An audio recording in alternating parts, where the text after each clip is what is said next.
Racikan Berita. Kalau diupdate kan nggak boleh.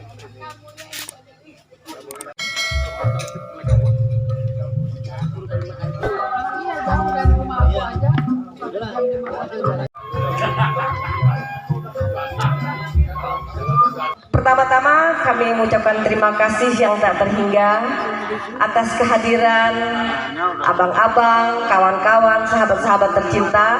Luar biasa hari ini yang dari tempat yang jauh datang kemari, dan ini tentu dengan semangat yang luar biasa.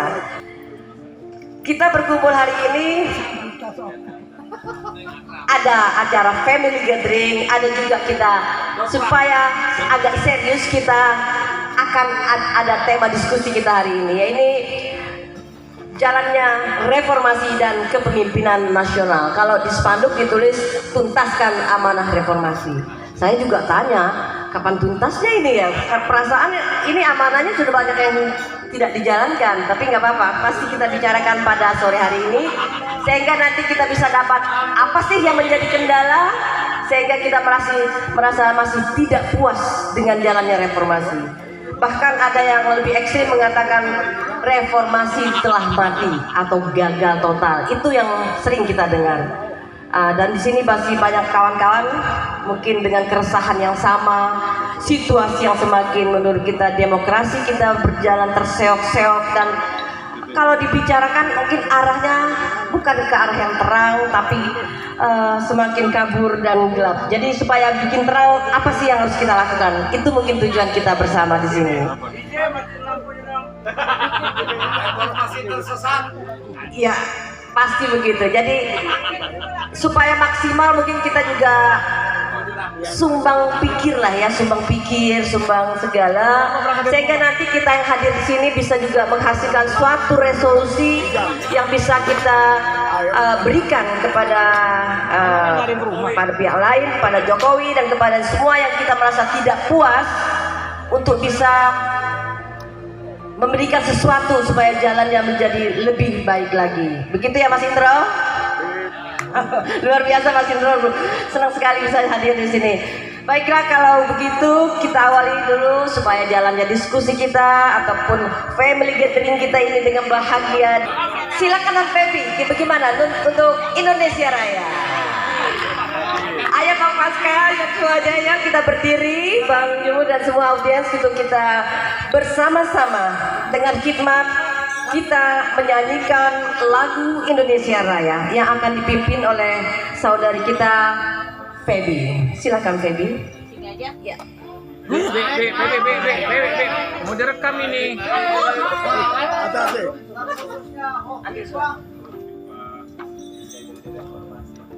Hiduplah Indonesia Raya.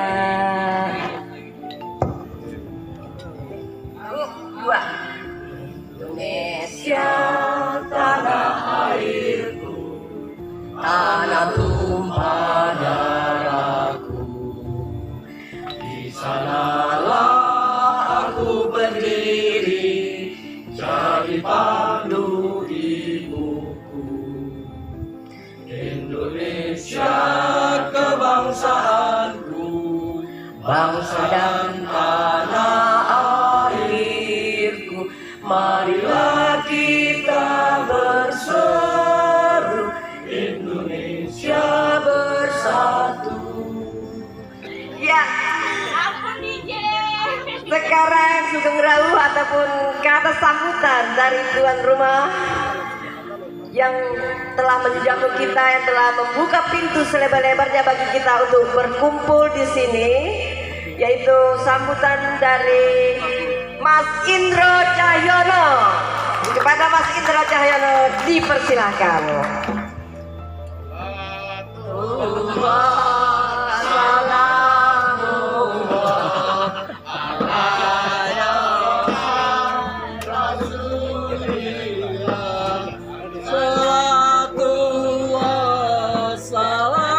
Terus dilanjutkan zikir ya. Majelis zikir. Terima kasih atas apa tadi? Lagu judulnya apa tadi? Salamullah ya.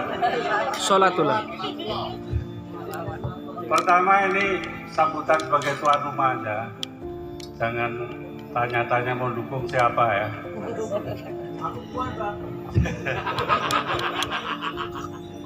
Pertama kali kami mengucapkan syukur alhamdulillah ya, bahwa teman-teman yang kumpul pada waktu itu ya, tahun 98, kemudian 80, kita ini sebenarnya para spesialis menjatuhkan presiden, ya kan?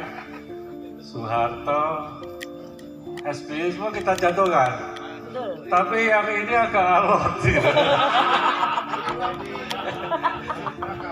Gara-gara ada Mas Indro nih, alot nih. Agak alot. Menyanyi lain gitu. Nah, dalam kesempatan ini kita berkumpul memang sebenarnya satu hal, kita ingin mengevaluasi apakah masih ada visi reformasi kita ini. Kalau kita ngomong KKN udah habis, KKN udah merata, ya kan? Ngomong Trisakti visinya apa namanya? Reformasi udah nggak ada. Berdaulat secara politik tanda tanya. Ekonomi sudah mandiri tanda tanya. Jadi kesempatan ini kita menjawab pertanyaan-pertanyaan itu, mengukur ya, sebagai barometer kemana sebenarnya arah reformasi ini. Satu hal, gagal atau tidak. Kalau kita ngomong gagal, hari ini kita masih bisa senyum-senyum di sini ya. Ini gagal ya kalau cuma senyum-senyum ya. Gagal ini. Kalau marah maksudnya.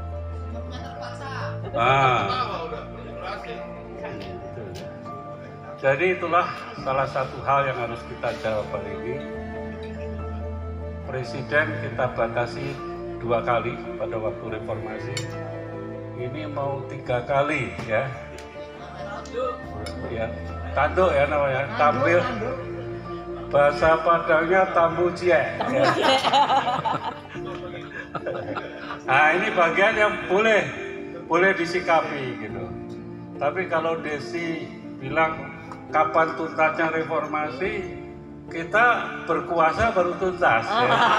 Setuju nggak? Setuju.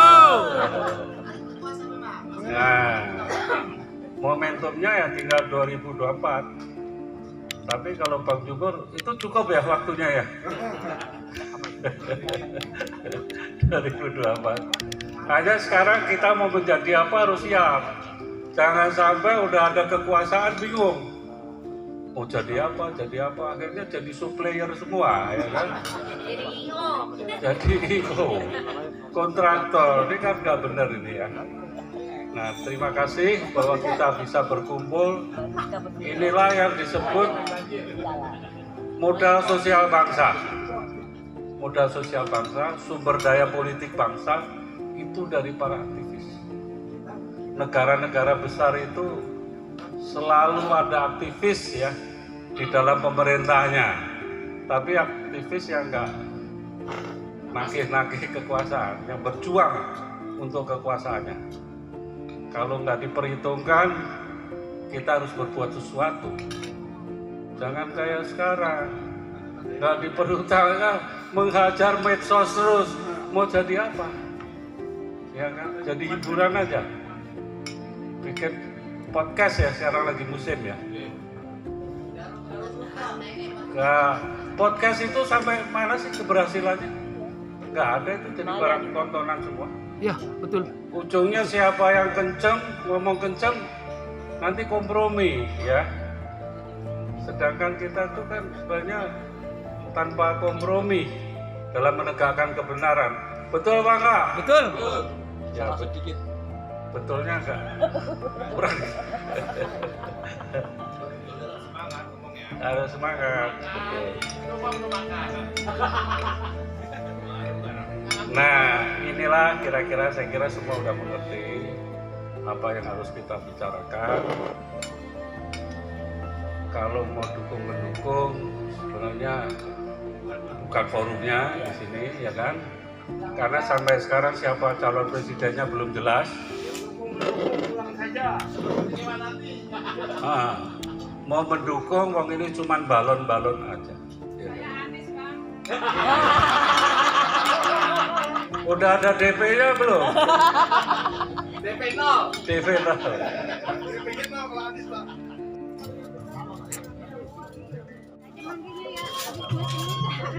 Saya bergembira karena kita masih mau kumpul, ya, gitu. Saya kira kita semua membawa persoalan. Selama ini juga kita paham persoalan, ya. Nah,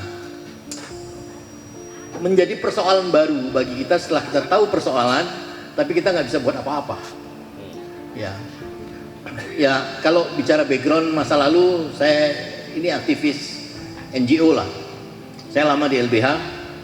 Apa semua kasus ada di negeri ini ada saya di situ. Kalau boleh sombong begitulah. Ya. Sampai yang terakhir, saya merasa ini karya baik atau buruk saya tidak tahu, yaitu mengamandemen Undang-Undang Dasar 45.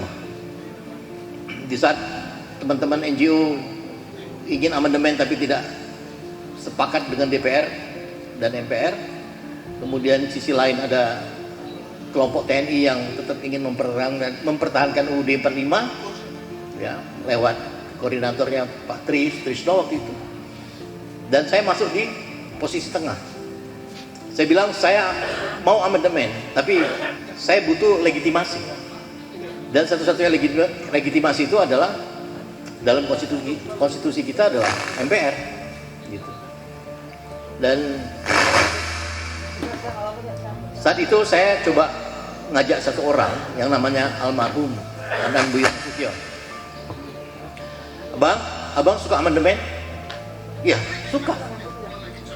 Karena di dalam disertasi saya juga Undang-Undang Dasar 45 ini belum sempurna dan itu butuh disempurnakan, gitu. Paling tidak yang ingin kita lakukan adalah pembatasan kekuasaan, gitu. Kalau gitu kita cocok, Bang.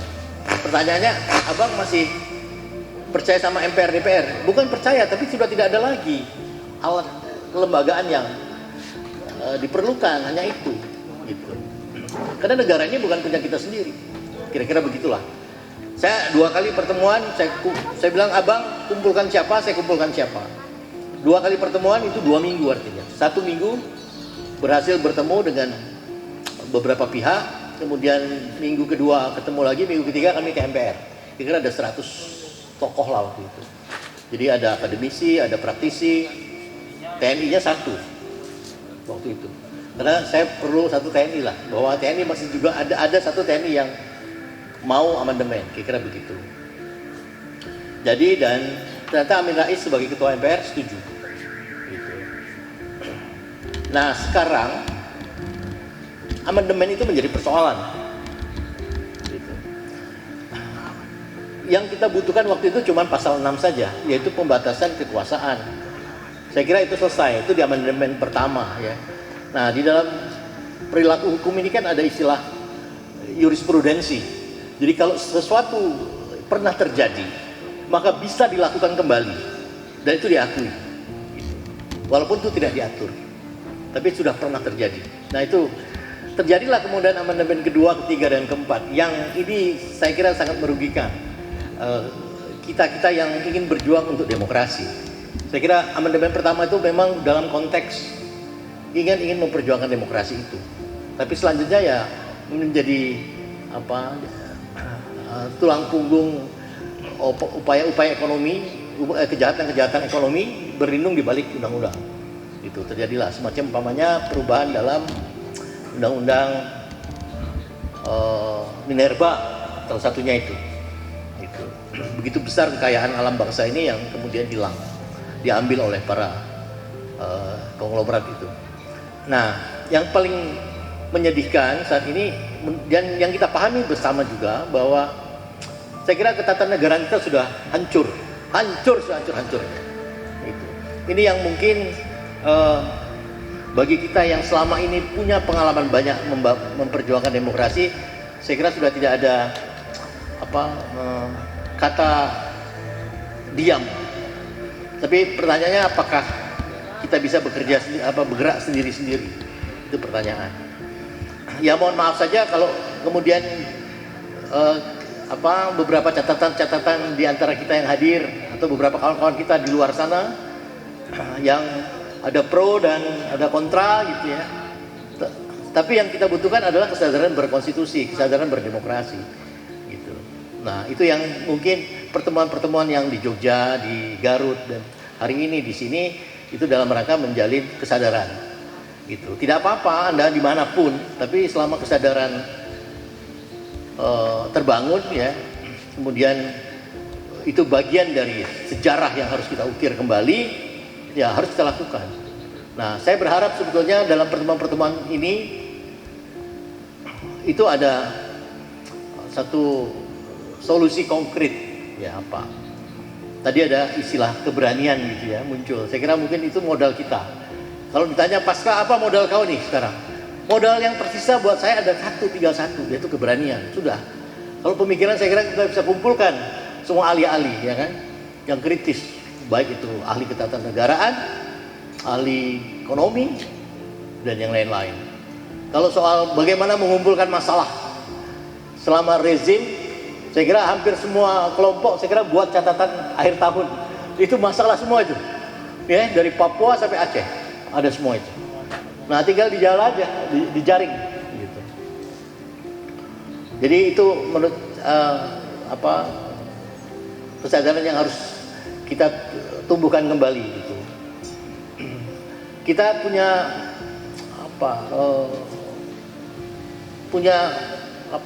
biasanya reaksi kita terlalu cepat pada saat kita melihat ada problem gitu. Saya tidak tahu ya, zaman itu rasanya seperti zaman keemasan. Kalau ada apa-apa kita ngumpulin orang mudah dan kemudian tidak ada istilah menolak untuk melakukan advokasi gitu. Ya, kasus penculikan salah satu contoh umpamanya. Ancaman terhadap orang yang melakukan advokasi juga besar loh. Walaupun di situ ada surat jaminan bahwa orang yang dibebaskan itu tidak akan dijamin keamanannya. Tapi saya tidak percaya kalau surat itu ditaruh di jidat, peluru tetap bisa tembus. Kira-kira begitu. Ya. Tapi kita berani gitu loh melawan. Ini nggak benar nih. Kemerdekaan seseorang kok dihilangkan oleh kekuasaan itu. Kita lawan. Saya tidak peduli siapa itu. Yang penting ini salah. Gitu. Jadi kalau ditanya pasca kamu dulu kok ngelawan Soeharto, apa kamu benci? Tidak. Saya kenal sama Soeharto juga enggak. Tapi Soeharto melakukan kesalahan. Gitu. Kita harus luruskan. Kan begitu kan? Nah, begitu juga saya kira dengan rezim yang sekarang, siapapun rezim. Jadi kalau memang dia salah, memang harus kita luruskan. Disitulah yang disebut demokrasi, demos. Ya, demos itu harus ada artinya itu. Kita yang kontrol, civil society. Gitu. Nah, jadi saya kira itu catatan sebagai pemantik lah saya kira. Gitu. Banyak masalah menjumur nanti akan paham juga dengan problem-problem perburuan akhir-akhir ini kan, karena dia sebagai ketua KSPI, PSI, yaitu organisasi buruh terbesar kan di negeri ini. Jadi itu juga bagian dari salah satu profesi besar di negeri ini, yaitu buruh di negeri ini. Gitu. Saya mau buat catatan terakhir bahwa kalau hari ini negara ini bangkrut karena nggak mampu membayar hutang, tidak mampu membiayai semua, termasuk pemilu, saya kira bukan negara saja sekarang yang sudah bangkrut, gitu. Tapi rakyat juga sudah bangkrut. Ya. Saya kebetulan masih suka jalan-jalan ke daerah-daerah, ke kampung-kampung. Terutama saya dibesarkan dalam lingkungan petani. Jadi saya melakukan banyak advokasi kasus-kasus tanah di negeri ini. Saya jadi masih suka datang dan mereka sudah pada jual tanahnya. Untuk biaya produksi aja udah gak mampu. Mereka udah jual semua. Nah, yang itu kelas menengah bawah, itu kelas bawah itu. Dan itu pasti ditanggok itu tanah-tanah itu.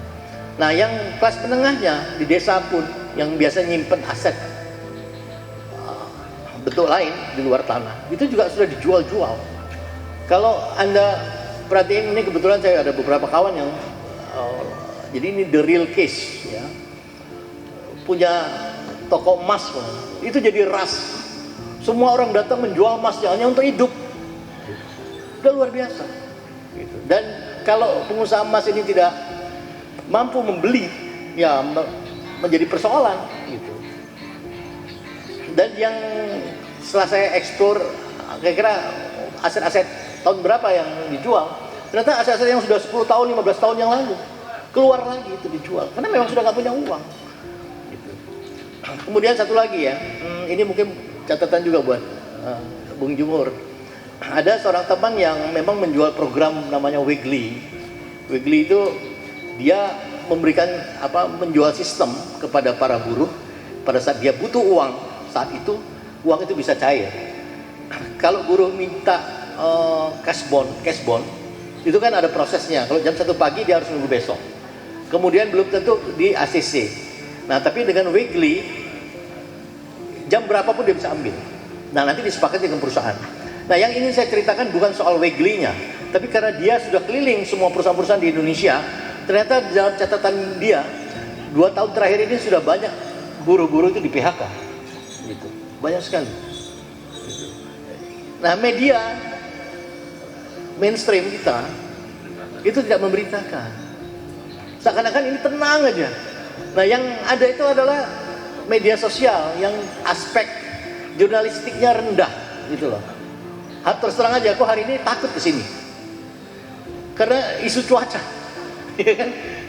Tapi saya bilang, ini bullshit ini, kita lawan aja, kita lawan. Nah, ternyata memang nggak ada. Nah, maksud saya begitu banyak upaya yang dilakukan oleh, saya tidak tahu apa hidden agendanya, tapi ini memberikan rasa takut.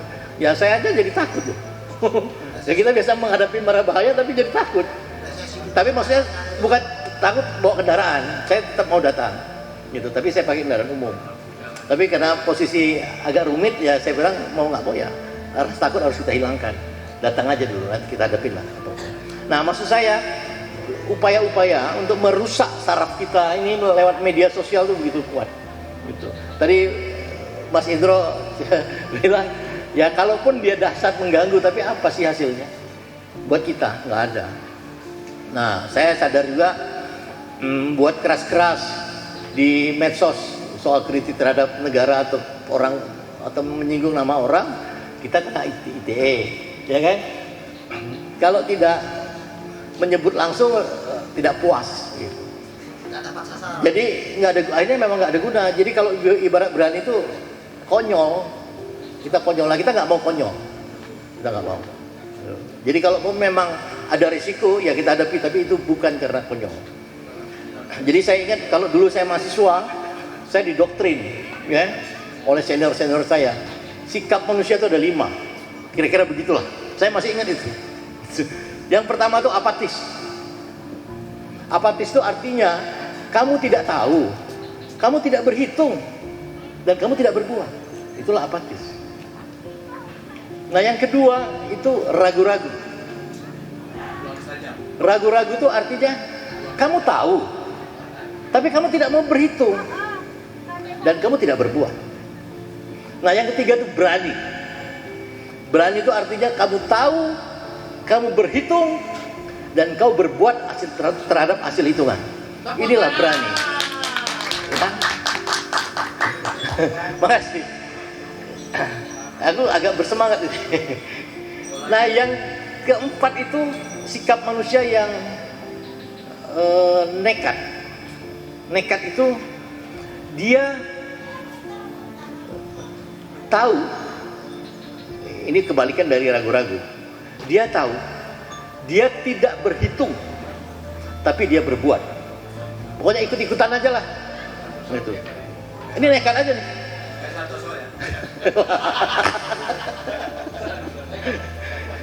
Tapi ada yang satu lagi yang lebih ekstrim. Ada satu yang terakhir, ya, yaitu kalap. Kalap. Kalap itu artinya sudah tidak tahu, tidak berhitung, tapi berbuat. Nah, ini orang suruhan biasanya. Nah, pertanyaan saya, kita di mana posisi itu? Apatiskah? Kita ragu-ragu? Kita berani? Nekat atau kalap? Kira-kira begitu. Ya, dalam menghadapi situasi itu. Saya kira terima kasih. Ya. Assalamualaikum warahmatullahi wabarakatuh. Yang pertama, saya pasti nggak dikasih honor untuk bicara di sini. Tapi setidaknya bagaimana kalau ada kopi pahit, kental. Aduh. Sekedar itu barangkali boleh lah. Oh, Ya, boleh. seandainya ada kopi pahit, ya itu boleh lah. Ya. Pahit, kental, paten kalau ada. Ya, kalau nggak ada pun nggak apa-apa, santai aja. Yang kedua, ini adalah cashless society. Masyarakat udah tanpa cash lagi. Jadi waktu tadi ada krecek-krecek, gua bingung. Karena di dompet kita ada hanya untuk tip dan parkir, kira-kira gitu. Jadi mau ngasih nggak ngasih ragu-ragu. Akhirnya kita kasih juga, tapi emang uang tip itu gitu loh. Makanya nggak banyak. Sedih juga saya. Nah pas ini lagi ya udah nomor rekening. Nah jadi tolong nomor rekening saya bantu 1 juta.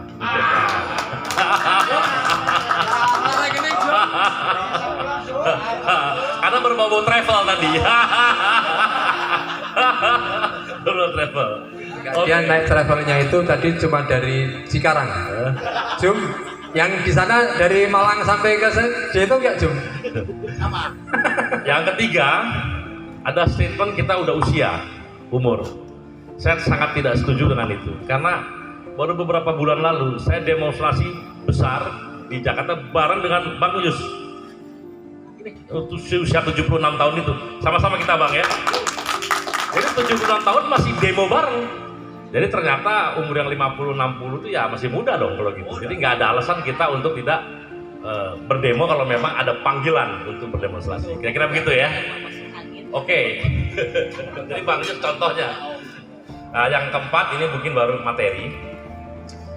Yang pertama, saya bisa pastikan teman-teman yang berjuang dalam reformasi, mohon maaf reformasi ini bukan orang-orang 98 aja, ya. Dari tahun 74 Bang Hariman, Bang Yus semua itu udah melihat gejala yang tidak bagus untuk Republik, berjuang, masuk penjara, berjuang lagi, berjuang sampai kebetulan puncaknya tahun 98 begitu. Ya kan? Ya. Kemudian terjadi perubahan. Walaupun tidak tertulis, tapi di belakang kepala kita pasti saya sangat yakin keadaan setelah reformasi hari demi hari bahkan sampai hari ini kelihatannya jauh dari apa yang kita harapkan, yang ada di benak kita. Kira-kira begitu. Jadi tidak ada salahnya memang orang yang ikut melahirkan reformasi, pasti kita diantaranya adalah yang ada di sini itu wajib untuk mengevaluasi dan meluruskan, menurut saya gitu Pak Pasca. Jadi nggak juga bisa berdiam diri. Saya setuju tadi keluhan Mas Indro, kita hanya keluh kesah dalam medsos, keluh kesah di dalam WA dan sebagainya, tapi harus ada yang lebih daripada itu. Saya setuju. Wah, terima kasih, ternyata honornya dibayar tunai ya. Tapi itu tanpa gula. Iya. Ah, saya siap. Karena pahit hidup ini. Sepahit kopi ya. Nah, jadi kita bertanggung jawab untuk meluruskan menurut saya gitu. Karena pembiaran-pembiaran yang sebetulnya terjadi ya. Nah ini mungkin saya agak sedikit berbeda dengan Pak Pasca. Undang-Undang Dasar 45 hasil amandemen memang tidak sempurna Pak Pasca, saya setuju. Tapi menurut saya kehidupan yang tidak konstitusional di lapangan itu karena ada peraturan-peraturan perundang-undangan yang memang sebetulnya secara logika kalau kita nggak tolol itu melanggar konstitusi gitu. Jadi tapi dibuat terus yang bikinnya mau apa lu? Gua mau bikin ini mau apa lu? Kira-kira begitu. Jadi jangan pun kita menghukum amandemennya bahwa nanti kita ada perubahan itu cerita lain. Jadi saya malah melihat keinginan-keinginan orang yang merubah kembali ke UUD 45 dan sebagainya. Ini sebentar lagi datangnya bukan dari teman-teman idealis loh. Datangnya dari justru orang-orang yang memang ingin melanggengkan kekuasaan. Ini berbahaya sekali. Jadi menurut saya berdiri ya dalam posisi yang tidak ingin ada perubahan UUD 45 atau kembali ke UUD 45 yang asli pada hari ini. Ya, kenapa? Karena settingnya, suasana kebatinan kita itu membicarakan itu bukan untuk perbaikan. Kira-kira gitu Pak.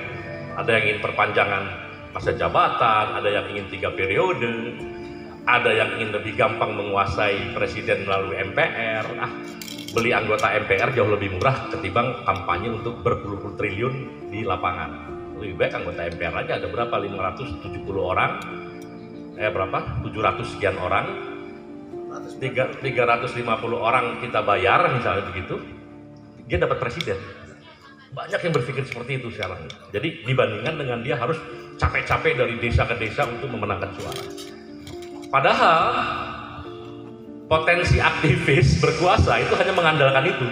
Kita susahlah masuk parlemen, saya yakin kok parlemen sekarang udah dikuasai sama yang oligarki politik dan juga oligarki ekonomi. Jadi ada kesempatan untuk aktivis, malah bahkan ya, ini bukan kepentingan pribadi tapi fakta di lapangan seperti itu. Jadi kalau saya dalam posisi itu, makanya saya tanya Mas Indro, ini acara Jala ini acaranya apa sih?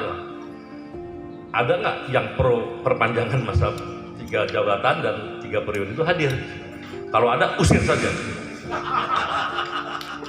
Ya, ini saya bilang gitu. Langsung Mas Indro langsung jawab ya. Langsung dia jawab. Acara ini untuk memastikan 2 periode saja cukup. Makanya saya datang gitu Pak Indro. Ya. Kalau perlu 1,5 tahun aja. Jadi benar-benar ini menarik nih. Jadi seperti itu, dan undang-undang Minerba Pak dan sebagainya itu jelas undang-undang itu melanggar konstitusi nyata. Tapi gue mau bikin apa lo gitu. Mahkamah Konstitusi sudah terbeli. Apapun yang disodorkan oleh kekuasaan dia ketok aja. Yang prinsipil ya, tapi yang tidak prinsipil oke lah, ya kan. Yang prinsipil yang satu nafas dengan kekuasaan negara, dia pasti akan menyetujui. Yang paling sinting itu kan soal undang-undang Omnibus Law. Itu dinyatakan inkonstitusional 2 tahun. Ya kan? Kalau sudah berlaku 2 tahun masih berlaku. Kalau 2 tahun baru dia. Jadi gimana? Kalau kita bicara kamu konstitusional, artinya tindakan itu jahat terhadap negara. Itu yang disebut dengan inkonstitusional. Kalau kita bicara kenegaraan, itu konstitusional, berarti jahat terhadap negara, merusak negara. Itu konstitusional, tapi boleh berlaku 2 tahun kata MK. Jadi MK membolehkan kejahatan terhadap negara selama 2 tahun. Kan sinting keputusan seperti itu. Tepuk tangan aja nggak berani, saudara. Gimana mau demo? Ya tepuk tangan dong.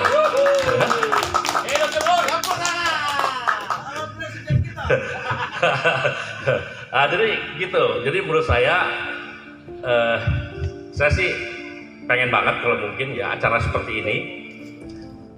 Tadi Mas Indro bilang jangan hanya di WA dan medsos, saya setuju sekali Mas.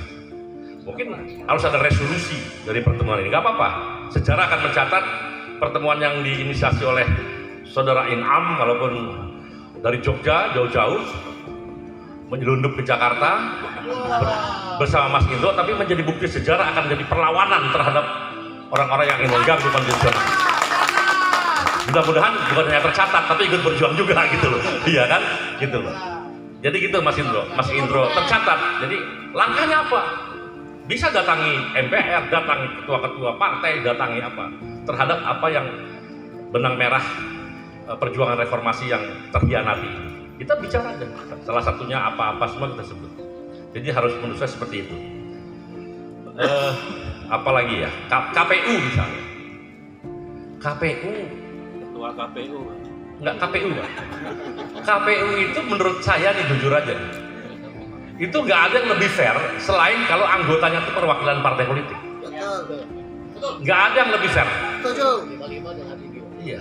Jadi ya sudah 17 partai, 20 partai sudah kamu jadi anggota komisi, yang lain sekretariat bayar aja udah. Suruh jadi tukang ketik apa semua. Tapi polisi penting itu hasil perwakilan partai. Nah, sekarang ini kita pikir orang independen, orang bebas, berintegritas. Nggak ada itu. Ya kan? Jadi menurut saya salah satu resolusi itu mungkin KPU kembalikan ke partai-partai yang bertarung gitu. Jadi kira-kira itu salah satunya ya. Silahkan nanti kita bisa explore Tapi intinya saya setuju kalau di sini ada forum, ada resolusi, dan kalau bisa berbentuk organisasi. Entah itu front, entah itu apa namanya, front perjuangan apa gitu, apa pengawal reformasi dan konstitusi misalnya gitu ya. Tapi Santoso jangan diajak. Nggak usah. Santoso dulu deh. Nah, ini ada kan di berbagai kota front ini, di Jogja, di Bandung, di mana-mana gitu, front. Dan itu teman-teman kita banyak kok. Nah, nanti kita pasti ada jalan keluar lah, kita cari. Yang jelas kita kan non partisan. Tapi nggak apa-apa juga. Tadi saya bilang ada pendukung Puan, bagus tuh. Ada pendukung Anies, ada pendukung Ganjar tadi, Hendak tuh. Semua pendukung itu kalau setuju dengan front ini, bergabung aja di front ini, nggak apa-apa. Jokowi apa? GP Mania, Anies apa tadi? Tapi tadi Noel saya telepon, Noel ini ada acara bagus, saya bilang. Dia sebenarnya mau datang, cuman nyasar saya barangkali saya nggak tahu juga gitu. Nah dia mau datang banget. Salah satu menarik karena idenya itu kan kembali kepada aturan konstitusi. Jadi saya rasa itu tuan-tuan yang amat berhormat, tuan-tuan dan puan-puan, semoga pertemuan ini menghasilkan satu resolusi dan kemudian langkah-langkah. Kita hanya punya waktu 6 sampai 1 tahun. Meleng kita sedikit kembali dan itu irreversible, nggak bisa balik lagi. Maka sehancur-hancurlah kita di negara ini. Kita bukan siapa-siapa lagi. Terima kasih, selamat berjuang. Assalamualaikum warahmatullahi wabarakatuh. Kalau kita ini kan menuju masa istilahnya kita menuju menghadap kepada Tuhan gitu kan. Tapi kan anak-anak ini adalah yang akan meneruskan generasi selanjutnya. Kalau anak-anak ini tidak kita berikan pendidikan yang baik, terus siapa yang akan meneruskan jejak kita? Ya kan? Kalau anak-anak ini hanya terus dijejali dengan gadget, dengan asik TikTok, asik juga. Sementara ini kita dibombardir loh, kita akan kehilangan satu generasi di bawah kita. Generasi anak-anak muda ini akan hilang. Nanti yang akan muncul adalah generasi TikTok, generasi medsos, generasi kalau ini di kamera joget-joget. Siapa yang mau ngelawan kalau presidennya tiran? Nggak ada lagi. Sementara kita masuk angin terus, naik motor aja udah masuk angin nih.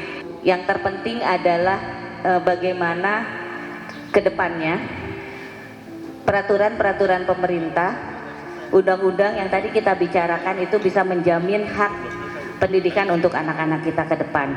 Bukan hanya sekolah, bukan hanya gratis sekolah, bukan hanya gratis mendapatkan pendidikan, tapi bagaimana mendapatkan kualitas pendidikan yang baik agar anak-anak ini bisa berkembang dengan minat dan bakatnya, dan anak-anak kita ke depannya juga bisa menjadi penerus kita, menjadi aktivis-aktivis hebat, menjadi aktivis-aktivis hebat, bisa juga terus, ayo jujur di antara kita sendiri pun nggak semuanya anaknya terjun di dunia politik, nggak semua anaknya mau jadi aktivis, ya nggak, Bang? Anaknya sekarang pasti senangnya main TikTok. Kalau nggak main TikTok, liatin YouTube. Nah ini tantangan kita ke depan loh. Sebagai warga negara, sebagai orang tua, juga sebagai, kalau saya sebagai seorang ibu. Lalu berbicara mengenai dana.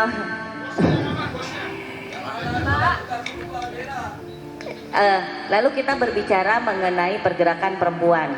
30% perempuan, kemarin di Hari Ibu saya juga sempat ditanya, sudah 30% kah perempuan di parlemen?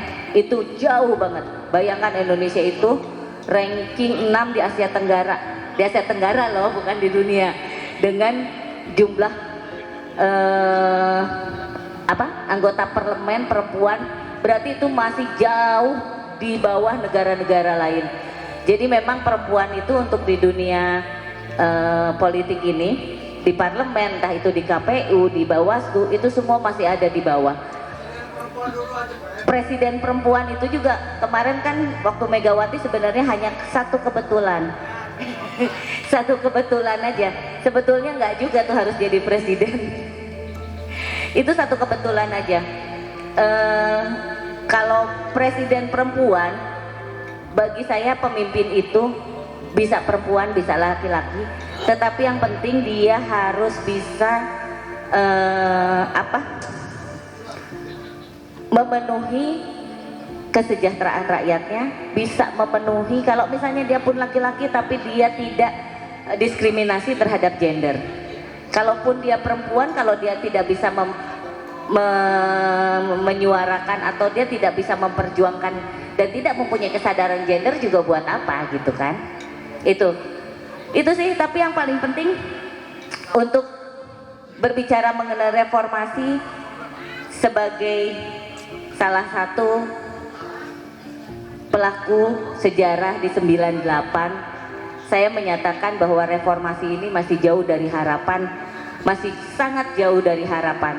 Ketika kita di 98 itu turun mengatakan kita ingin menuntaskan KKN, korupsi, kolusi, dan nepotisme. Tapi pada kenyataannya saat ini korupsi semakin merajalela.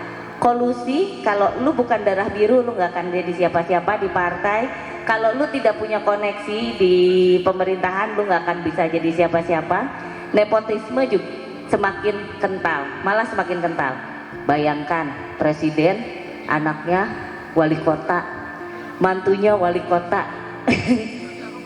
Walaupun katanya dengan pemilihan langsung, kita nggak tahu ya gitu. Iya, jadi gitu. Masih jauh dari apa yang kita cita-citakan. 98 itu hanya momentum menurut saya. Tapi pada kenyataannya ketika kita berjalan ke sini, momentumnya hilang.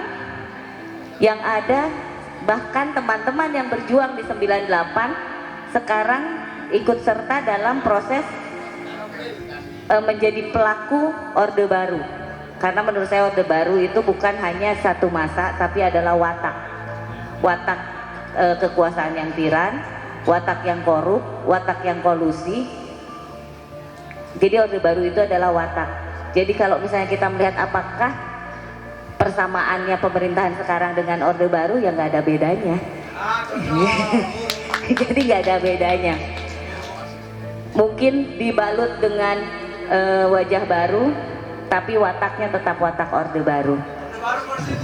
Orde Baru konstitusional. Jadi memang reformasi, bukan ini reformasi yang kami mau. Begitu aku pernah bikin satu puisi. Puisinya adalah bukan ini reformasi yang kami mau. Baca dulu puisinya. Itu dia lupa, nggak dibawa karena kan nggak dibilangin kita mau ngomongin reformasi gitu kan. Biasanya di HP, Beb. Coba. Tadi Marlin nyimpen Marlin. Kalau besan nyimpen. Calon besan. Wala, anakku sih pitik calon besan. Jadi memang bukan ini reformasi yang kami mau. Karena bagi kita reformasi itu saat kita turun ke 98 itu adalah meneriakan yang pertama anti korupsi, anti Orde Baru, anti korupsi, kolusi, nepotisme. Tapi sekarang yang terjadi wataknya watak Orde Baru. Korupsi semakin merajalela, bahkan katanya jangan KPK itu jangan asal tangkap tangan, jangan terus-terusan tangkap tangan. Lah piye? Kalau nggak ditangkap tangan bagaimana efek jerahnya, ya kan? Jadi intinya sekarang ini bukan bagi kita aktivis yang turun di 98 yang merasa sangat sedih, karena bukan ini loh, sedih juga malu juga merasa bersalah karena pada saat 98 kita menumbangkan Orde Baru, kita tidak melakukan apa-apa, kita hanya menyerahkan belangko kosong kepada mereka-mereka yang untuk mengatur negara ini.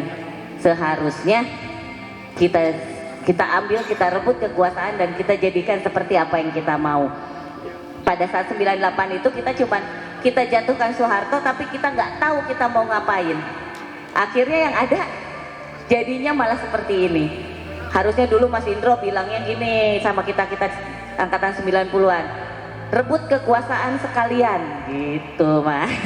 Jangan cuma jatuhkan Soeharto, rebut kekuasaannya sekalian. Jadi nggak dikasihkan tuh sama kita ke Amin Rais, nggak dikasih ke yang sepuh-sepuh. Salah. Jadi Mas Hendro salah juga. Salah juga. Mas Hendro salah di sini. Jadi gitu. Mungkin biar mengalir aja sih teman-teman semua. Mohon maaf nih, aku tuh nggak nyiapin apa yang mau ngomong apa ya Bang Pasca ya, karena tadi udah diborong sama Bang Pasca, udah diborong sama Bang Jungur, tadi juga Mas Indro udah kasih kata pengantar. Jadi refleksi saya di akhir tahun ini adalah mengenai dunia pendidikan yang masih jauh dari apa yang kita harapkan. Benar gak Bang Fikri? Masih jauh dari apa yang kita harapkan. Jadi pendidikan itu kalau lu punya duit, lu banyak duit, lu bisa sekolahin anak lu sampai pintar. Tapi kalau nggak punya duit, cukup di sekolah negeri yang apa adanya. Nah itu kan berarti ada gap antara mereka yang punya uang dan nggak punya uang. Dan dunia pendidikan kita tidak egaliter, tidak sama gitu kan. Lalu juga masalah perempuan, masih banyak ketidakadilan gender, masih banyak praktek-praktek ketidakadilan gender, masih termasuk kemarin baru ada kasus juga itu di kementerian apa ya, kasus pelecehan seksual terhadap perempuan di kementerian, sementara seharusnya di kementerian udah lebih Kementerian Koperasi, benar. Iya, Kementerian Koperasi itu ada kasus, kan harusnya kementerian menjadi contoh untuk masyarakat kan, itu masih banyak banget itu yang terungkap dan itu di media. Lalu yang ketiga dunia anak-anak, di mana anak-anak itu harus lebih gimana ya, kita harus aware dengan apa kita dibombardir dengan medsos, dengan tayangan-tayangan TV, dengan dunia. Kita nggak bisa mengindahkan teknologi, tapi kita sebetulnya kan banyak aturan-aturan yang bisa dibuat oleh pemerintah juga untuk memfilter tayangan-tayangan yang untuk anak-anak kita. Jangan aturan buat rokok lah nggak boleh ketengan karena biar nggak dibeli anak-anak, kan kayaknya nggak sesuai banget. Itu aja sih. Sama satu lagi, ini bukan reformasi yang kami mau. Itu aja. Terima kasih. Assalamualaikum warahmatullahi wabarakatuh. Ini kalau pembicara kita itu yang mengantarkan Sarasen itu, ini cuma improve. Bagaimana kalau mempersiapkan, kan luar biasa. Ada tambahan deh. Ini saya kursi. Mas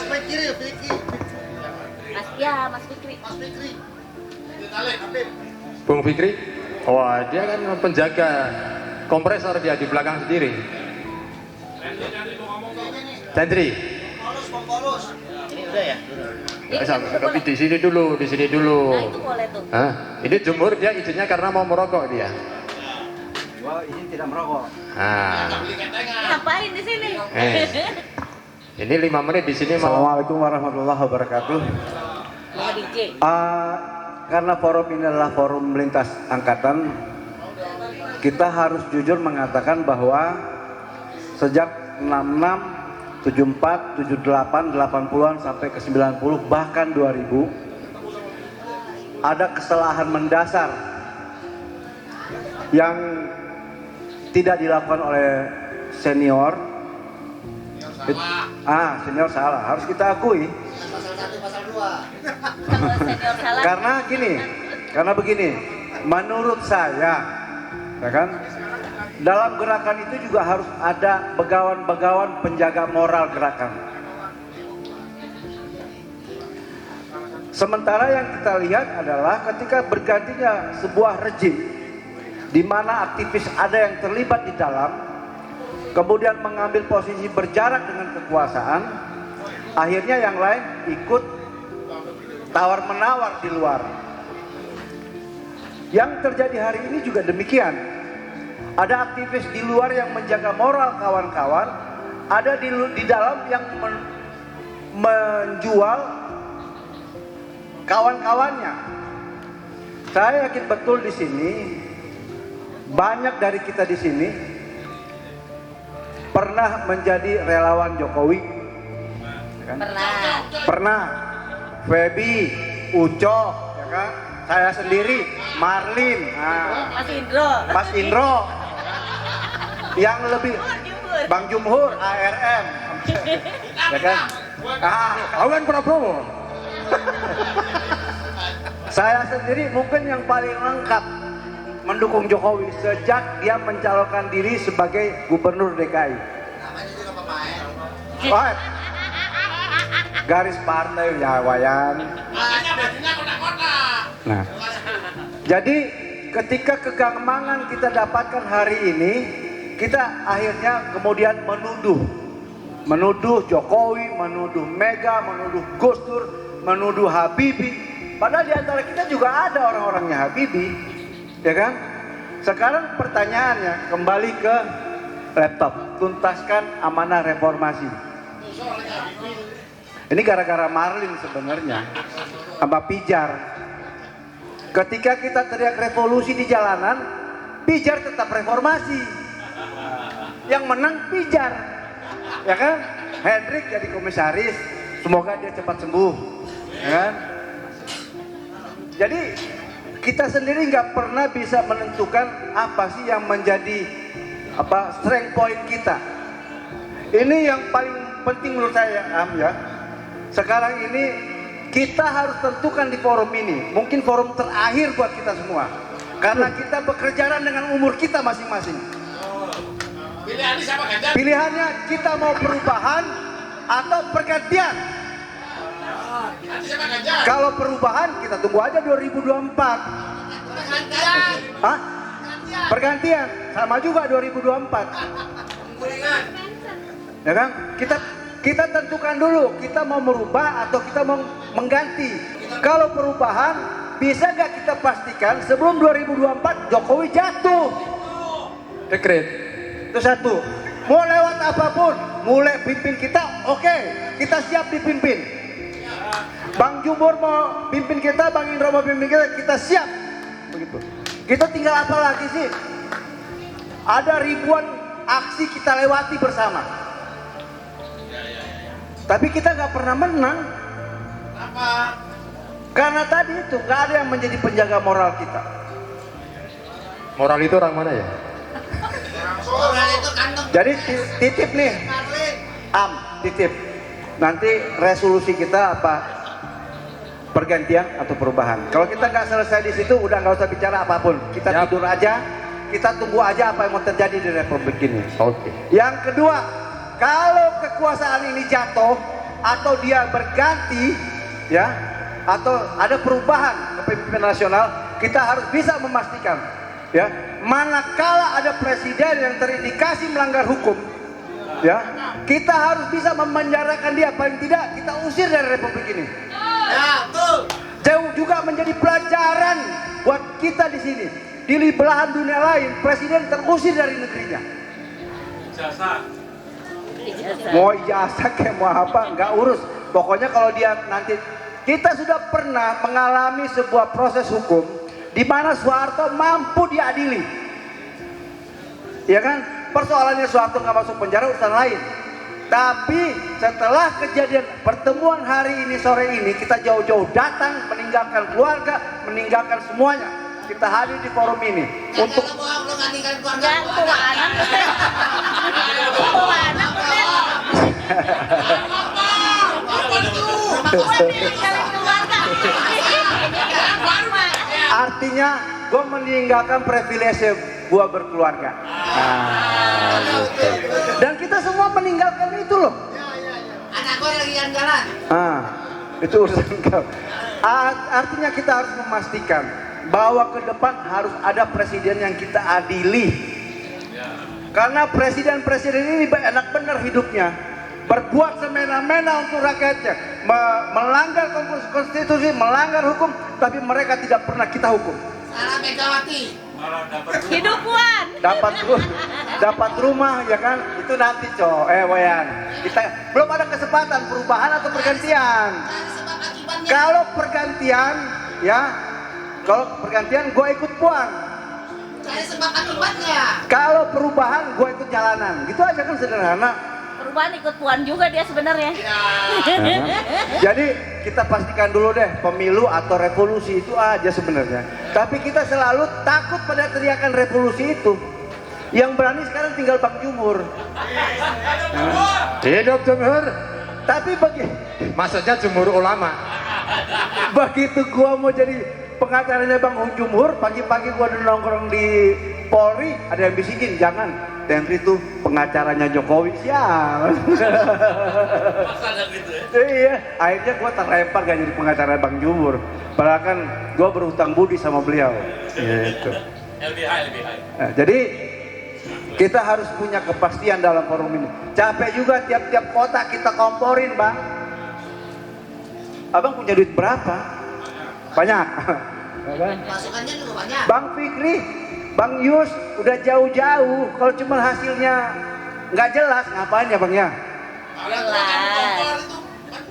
Iya, kalau cuma dateng, cuma dengerin orasi, nggak ada pergerakan jatuhin presiden, ngapain juga? Kita kan pengalaman jatuhin presiden. Makanya semua urusan kita provokasi aja udah. Iya, jangan memang harus diprovokasi. Dan pada akhirnya reformasi gagal, Bang. Gagal. Jadi jangan pernah lagi kita bicarakan reformasi. Udah tutup buku soal reformasi. Saya bukan mengkompor, mengingatkan moral obligasi kita di mana hari ini.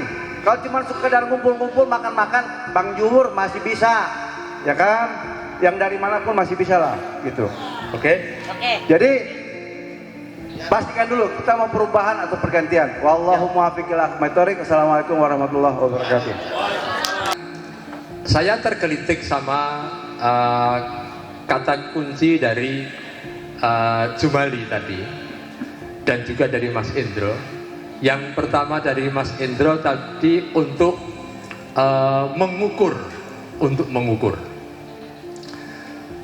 sebuah perjalanan, karena ini kan sebuah rentetan dan lain sebagainya. Dan jaringan aktivis lintas angkatan itu bagian dari sebuah fenomena yang ini dilahirkan dari sebuah proses evaluasi. Jadi kalau teman-teman ingin menarik sebuah garis perubahan, yang perlu dilakukan adalah, kalau change itu yang diutamakan adalah harus ada evaluasi, harus ada kritik terhadap sebuah pergerakan dari reformasi sampai hari ini. Ini yang harus kita lakukan. Dan meskipun ini lahirnya hanya sepleteran, kami kemarin tanggal 7 September, saya, Mas Indro, dan juga beliau Bang Jumhur itu juga sempat ke DPR di Komisi 3, tapi tidak direspon dengan baik terkait dengan reformasi Polri. Kami bertiga, waktu itu saya, Mas Indro, sama Jumhur, tapi Jumhur tidak datang ke sana, cuma tanda tangan, reka-reka sudah selesai. Tapi itu dari resmi kita ingin melakukan public hearing terkait dengan reformasi Polri. Ini juga kami beritahukan kepada Bang Mule waktu itu. Ini kami teman-teman ingin melakukan hal ini. Kalau Bang Mule ingat ya, waktu itu kami sampaikan. Tapi kami mampirnya waktu itu sama Bang Jumhur, kemudian sama Mas Indro sudah diamini langsung ke Komisi 3. Meskipun di sana juga ada teman-teman kita. Jadi ada Desmond, gitu. Tapi tidak merespon. Juga sudah dibantu sama Mas Indra, sudah dibantu. Ini luar biasa. Makanya kehadiran Jala ini mudah-mudahan bisa menjadi semacam, kalau itu disebut sebuah kritik, itu sebagai upaya untuk mengukur kita bagaimana perjalanan 98 itu bisa sampai hari ini bisa kita lakukan. Kalau hari ini bisa kita lakukan apa saja, berarti kan ada plus dan minusnya. Kalau Mas Indro bilang, udah deh, kita dulu pernah yang namanya SBY kita jatuhkan, kemudian yang namanya Gus Dur juga bagian dari sebuah reformasi, tapi itu juga karena kecelakaan akhirnya juga jatuh sendiri. Dia bukan dijatuhkan, tapi jatuh sendiri karena mengeluarkan dekret sebagaimana Soekarno. Itu. Jadi jangan sampai yang namanya hari ini, kalau kita alot keluarkan dekret kalau berani Jokowi, itu nanti juga akan kena karma sendiri. Tapi kan dia tidak berani karena mengerti hal itu. Karena mengerti hal itu. Jadi dia alot. Gitu Bung Indro. Alotnya di situ. Makanya teman-teman pergerakan yang lain mendorong supaya terjadinya dekret presiden. tidak terjadi pemilu 2024 disebut dengan sebuah chaos. Kalau berani akan nasibnya tidak jauh berbeda dengan Gus Dur sama Soekarno. Nah makanya kita lihat bagaimana tahun 2023 sejak Januari sampai Agustus yang akan datang, akan kita lihat apakah situasi politik turbulensi itu akan hadir. Ini menjadi sorotan kita bersama-sama, apakah cara kita mengukur, cara kita melihat fenomena sosial itu bisa tepat dengan setepat-tepatnya. Jala ingin mengambil sebuah pemikiran, ingin mengambil sebuah dorongan, tapi mungkin saja seperti kata Mas Hendro, kayaknya tidak cukup deh kalau hanya dengan TikTok, dengan pendekatan teknologi tidak cukup, tapi harus dengan pressure. Tapi apakah kita harus turun jalan? Itu juga harus pikir-pikir juga, karena yang ada di sini rata-rata juga sudah umur 50-60 tahun. Oh, masih ada dia. Tujuh enam. Jadi kita harus objektif. Bahwa apa yang harus kita lakukan itu meniscayakan untuk berkolaborasi dengan siapapun yang sampai hari ini masih tidak sempat untuk memberanikan diri. Jadi tema yang kita usung itu selain dari ini, kita ingin merekatkan keberanian, tapi juga merekatkan persaudaraan. Yang hilang adalah keberaniannya. Assalamualaikum. Allahumma sholli wa sallim wa barik ala Sayyidina Muhammadin nuridati wa siri sarifi sairi asma'i wa sifati wa ala ali wa sobihi ajmain wilujang sumping sugeng rawo.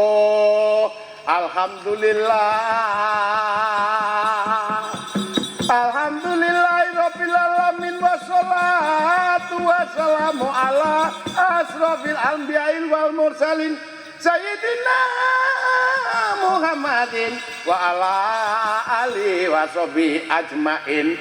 Amma ba'du. Dan selanjutnya adalah amma ba'du. Dan selanjutnya adalah amma ba'du. Dan selanjutnya adalah amma ba'du.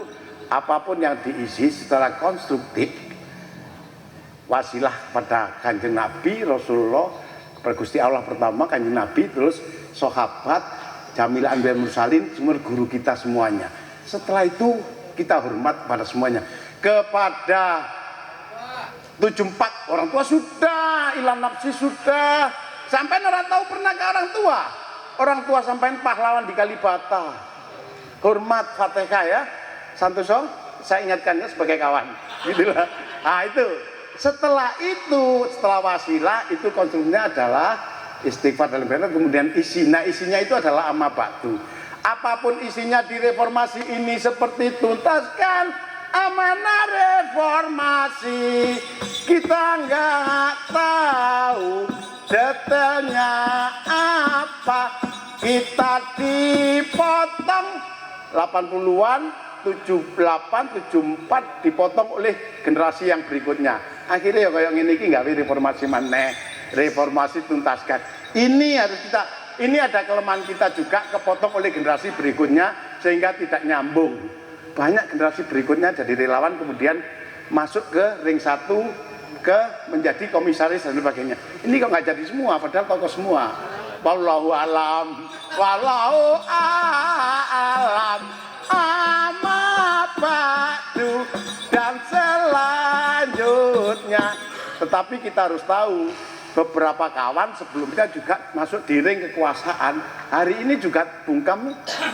Artinya kalau kita ngomong kekuasaan lagi, periode sebelumnya setelah masuk kekuasaan mereka bungkam. Periode berikutnya mereka masuk ring 1, mereka bungkam. Periode berikutnya mereka bungkam. Kalaupun mau memberikan gagasan, biasanya nitip. Iki Japri ya, gitu aja.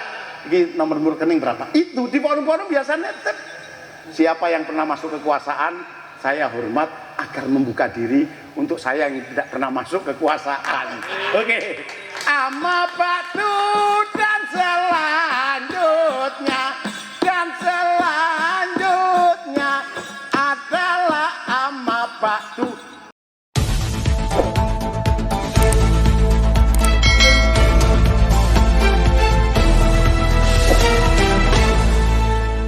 Racikan Berita